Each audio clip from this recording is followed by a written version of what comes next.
Hello and welcome to Off the Mark IP Solutions. I am attorney LaKanya Murray, the owner and founder of this Off the Mark brand, where we help clients throughout the United States with trademarks, copyright, and business development solutions.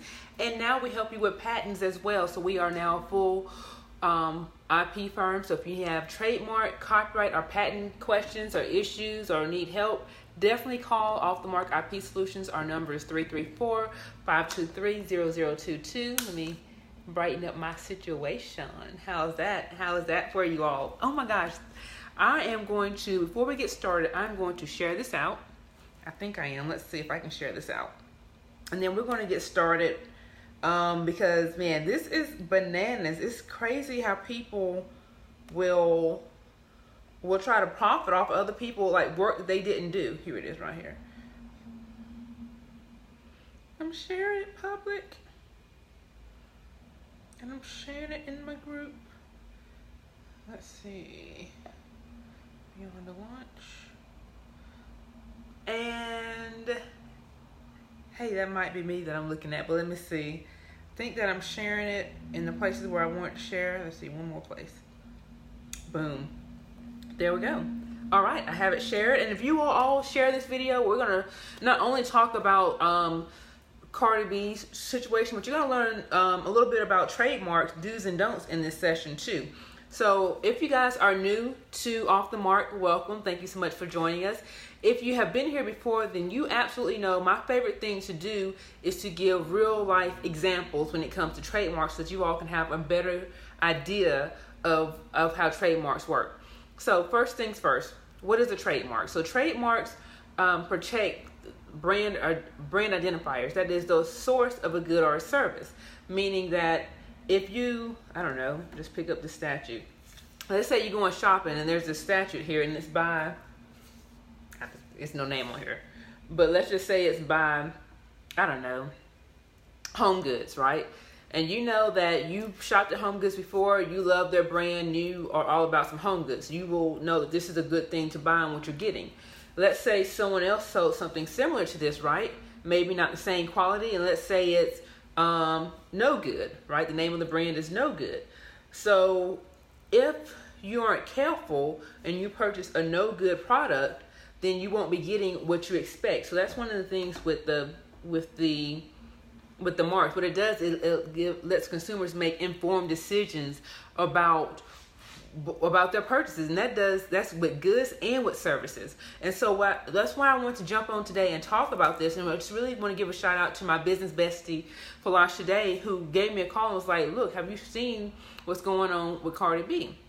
And so I spent the last little bit hour or so doing some research about this situation, and it really bothers me. So let's just jump into it.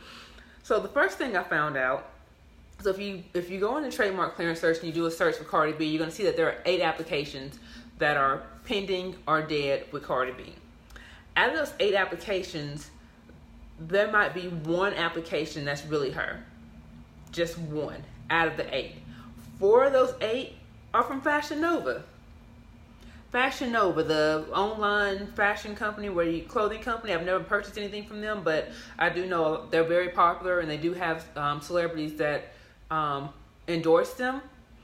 But in order to file a trademark for a person, you have to have their permission and their consent. So what they did was they filed an application, and then they got an office action. So an office action is basically USPTO's way of saying, hey, something's not right with this application. We need you to look at it. We need you to fix it, or else your application is going to be refused. So let's just take a pause for a minute just to talk about this process, this trademark process. After you file your trademark application, it's going to sit in USPTO's database for 3 months. It's just going to sit there until an examining attorney is assigned to that application. And then once they get it, that attorney is going to look at that application to make sure that it's not similarly confusing to someone else's application. That's just one of the things they look at. They look at a lot of things, and one of the things in this application they looked at, they noticed the name Cardi B. So they said, okay, Cardi B, we know who she is. I mean, who doesn't? I just saw where she was the only artist in 2018 to have 3 records, sell over 500,000 or something of that nature. But they saw her name, and it's like, okay, so maybe it's not similarly confusing to someone else's, but is there a connection between her in these service or these goods that you're providing, or are you just trying to use her name? So they sent out 2 office actions to Fashion Nova. One of them was for the name consent, and the other one was for false connection. So anytime, and this is whether you're famous or not, anytime you are using a name of a living person, you have to have that person's consent. You have to have their written consent to use their name. Even if it's your own name, they want to know that you have permission, that you're giving permission to use that mark associated with goods or service. So that's number 1. Number 2, if you can't do that, and that name is something that's very popular, is a person that is well known, then the second thing they're going to hit you with is false connection, because what you're trying to do in that case, in the case of many of these people, is make a connection between the product or good that you're serving and this well-known person, and that's not good, because it's giving consumers. That's what these trademarks are all about. It's like, how is the consumer going to take it? What are we going to expect? And so if we see Cardi B's name with Fashion Nova, we're going to think that Cardi B and Fashion Nova are hooking up and maybe coming out with a line together, because that was the first thing I thought of when I saw it. So, well, maybe Cardi B is coming up with a line with Fashion Nova. You know, so that's thing number 1. And when you guys come in, I see a couple people in. When you come in, you can say hey in the comments. Make sure you share it, invite your friends. We won't be on long. I just really wanted to make sure you know, because this is not, because so Fashion Nova is a big company, right? Fashion Nova is a big company, but Fashion Nova was not the only person that tried to benefit from this. There was a random person. There were 2 random people. One for clothing and one for entertainment. Both of them got the same office action. You know, do you have her permission? Where's the consent? And if you don't, then you're making a false connection. And there's one company I'm not 100% sure about whether or not it's owned by Cardi B or not, but some of the links are suspect, like links to her YouTube channel, and basically what they've done is just downloaded old Instagram videos and uploaded to YouTube and saying this is her YouTube channel. So I feel like out of those 8, maybe none of them are actually owned by her. And if someone tell me, if y'all watching this video, if you can tell me if she owns a company called Wash Poppin', that would help me out in determining whether or not she's applying for at least one of these trademarks. That would be great. But so the bottom line is this. You cannot file a trademark application just because you see somebody is popular. I remember one time a friend of mine, there's a basketball player that played for Kentucky, and he had a nickname. And so they called me. It was like, hey, I want to trademark such and such name. Before, you know, I see he's going to be hot, he's going to be popular. I want to go ahead and trademark before anyone else does it. You cannot do that. You can't do that. That's what I want to tell you. And there were some other issues with these applications too, because there were so many people that filed, and they filed around the same time. Hey, Flash Day, they filed around the same time.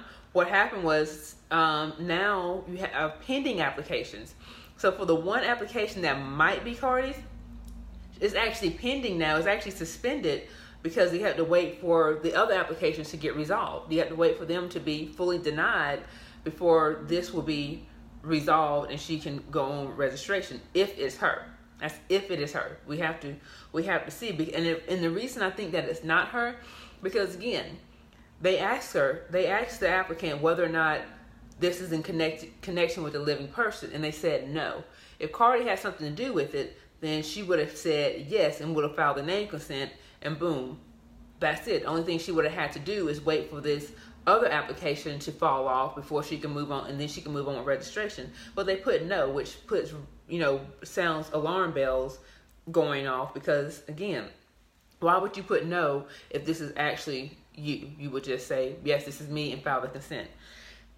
But because there was a prior application, this is why I tell people all the time, when it comes to trademarks, once you determine that you want to file a trademark, that this is a brand that you're going to move forward with, that you want to protect, then you need to go ahead and do it, because what it ends up costing you can cost you more money in the long run, because you might have to fight it, or you might not be able, someone might beat you to the punch. So like in this case, several people beat her to the punch, so now she has to wait for those applications to resolve itself before she can move forward. So let's say it's your application. You're not Cardi B, and we're not dealing with a name issue or a person issue. Let's say you just both file applications around the same time and you have similar marks, right? Because that other person beat you to the punch, if they get their application, now that means that you won't get your application. So again, I know that trademarks are an investment, but they are really, really worth the investment if you are building a brand. Trademarks secure your place in the market. It's not I tell people all the time, it's not just about your logo or your name. It's not about that. People are attracted to that, but they are attracted to what that represents. It's kind of like a person, right? When you see someone, you're like, oh man, that person over there looks really good. And then you get to meet them, and they can be either really crazy, and you're like, oh yeah, this is not what I expected. Or they can be really cool, right? And you're like, okay, yes, I want to get to know you better. And that's the same way it is with brands. Excuse me.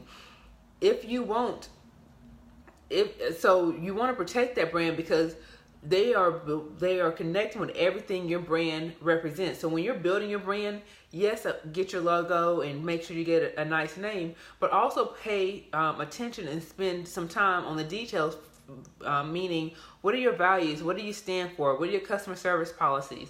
Those things matter because when people interact with you, those things matter. You need to know what type of reputation that you're going to have. Are you going to have quality products? Are you going to have quality service? People talk. That's why people spend money, so you just want to make sure that your underlying brand is taken care of when you go and invest in trademarks. Does that make sense? You guys let me know in the comments. And I know that I'm not on my regular time, and I'm actually streaming live from my Facebook page, our business Facebook page, rather than in the group. Normally when I go live in the group, and that's for Ask Me Thursdays, which we have one going tomorrow, really. Tomorrow is Thursday, so if you're not in the Beyond the Launch Facebook group, make sure you join, because tomorrow we're going to talk about how do you protect short phrases, lit, fleet, and other stuff that were popular.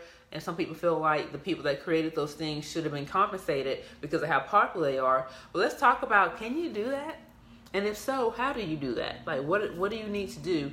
A lot of people have these shirts and things that they want to make with these cute phrases, or maybe they have a cute phrase associated with the service or good they're providing. How do you protect that? Can it be protected? So that is tomorrow's Ask Me Thursday that we're doing. Just want to make sure, yeah. So that's all that I have for you all today. I just wanted to share that really, really quickly to let you know that, and if it can happen to Cardi B, as popular as she is, just think, it can happen to you too. It can happen to you because you don't know. People think, well, she doesn't have the money to defend her trademarks, so I'm just going to use it. Who is this person? I'm just going to use their mark. I'm just going to use something similar to, oh, that looks really good. I want to do something like that. So if it can happen to someone like Cardi B, where all eyes are on her, right, it can definitely happen to you. So if you have questions, if you want to talk to me, definitely contact my office. You can go to iprotectbrands.com to contact us, or you can call us at 334-523-0022. Another shout out to my business bestie, Falasha Day. And we were just talking about this, like if all this is messed up with the trademarks and no one monitoring and shutting it down, like what does her accounting look like? You got to make sure that not only is your legal set up, but you need to make sure that your accounting is set up too. So when business, it's not just about, oh, I have a product and I have a logo and I'm about to, make millions of dollars, but you want to protect that brand that you're making that millions of dollars under, and you want to make sure that when you're making that $1 million, you get to keep as much as you can, so that's why you need an accountant. So that's all I have today. That's all I have. So thank you so much for joining me. If you're catching the replay, make sure you let me know that you're catching the replay. And if you like these live videos, let me know, and I will consider going live on my page as well as in the group, maybe alternated a little bit. If you found this information useful, make sure that you like it, love it, and share it. Okay? Talk to you later.